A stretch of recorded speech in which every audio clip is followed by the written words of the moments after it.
Simplifying equations that contain decimals. This is just a short mini lesson to go over a concept that is presented in the video today of your 4 problems that you'll be working on. And it basically goes over that idea in math that if you do something to one side of the equation, you can do the same thing to the other side of the equation and maintain equivalency. So this is just a quick example of 6 plus 3 equals 9.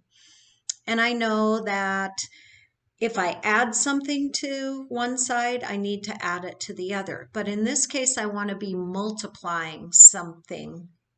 And when I'm multiplying, I have to make sure that I multiply each part of the equation by that number. Because this was an addition problem, if I'm going to start multiplying by something, then I have to do it by each of the add-ins that I have. So you know that then I would get 60 plus 30 equals 90, and 90 does indeed equal 90. So I'm maintaining that equivalency, which is the important concept. Because I'm going to be working with equations that contain decimals, I want to be multiplying by powers of 10 because decimals work on powers of 10. They are fractional amounts of powers of 10. And a lot of people don't like to fiddle around with decimals in an equation because it's real easy to forget to put it in, or it's easy to miscount the number of places.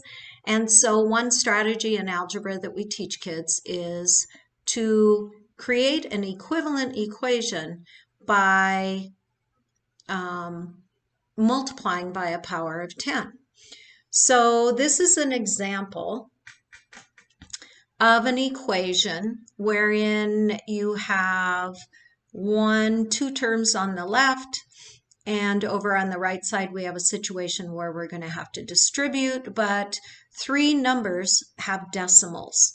And so when we are trying to simplify it so we don't have to use decimals, we look at the number of places that each of those numbers has to the right of the decimal point, and we want to consider the places that have the greatest, we want to count the greatest number of places that we have.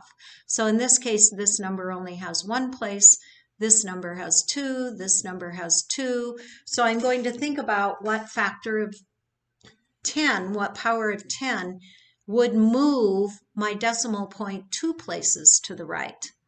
And that is the power of 10 that has 2 zeros. That is 100. So I'm going to multiply each of these by 100 to move that decimal point 2 places to the right. Even though I would only really maybe want to move this 1 place to the right, I would be changing then what I would be multiplying by. I'd be multiplying this one by 10, this one by 100, this one by 100. That doesn't work. I have to multiply them all by the same thing. We're not going to multiply what is inside the parentheses because we're going to be multiplying this by 100. That will then multiply the numbers inside the parentheses by 100 when we do the distribution. So first thing I'm going to do, I'm going to write this all out. I know that many of you would not write it all out. You would simply do the multiplying or the moving of the decimal in your head, or you would just swing it over and see what it equaled. But because I'm unsure how many of you have done this, I'm going to write it all out so you can see what I'm doing. You'll also notice here on this step that I do multiplication in order from left to right because order of operations tells me to. So I'll be multiplying this before I do the distributing into the parentheses. So I don't need to put any parentheses around this really.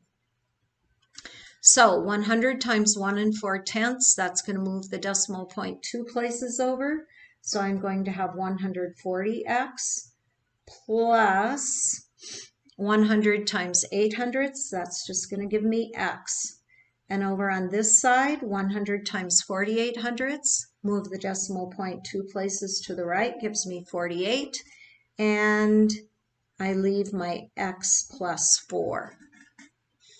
So now I'm going to distribute through the parentheses. 48 times x is 48x, and 48 times 4 is going to give me, I believe, 192.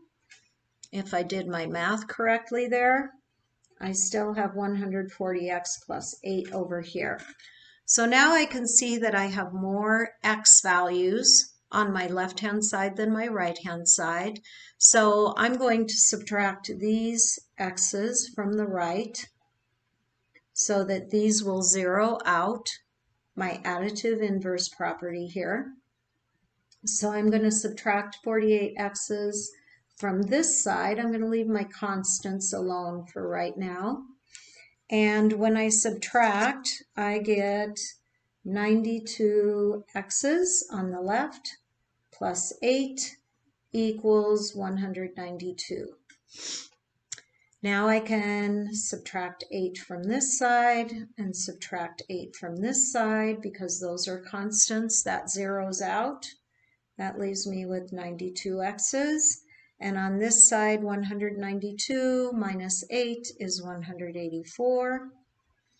And then to simplify, this is a multiplication. 92 times x equals 184. So I'm going to do the inverse operation, which is to divide both sides by 92.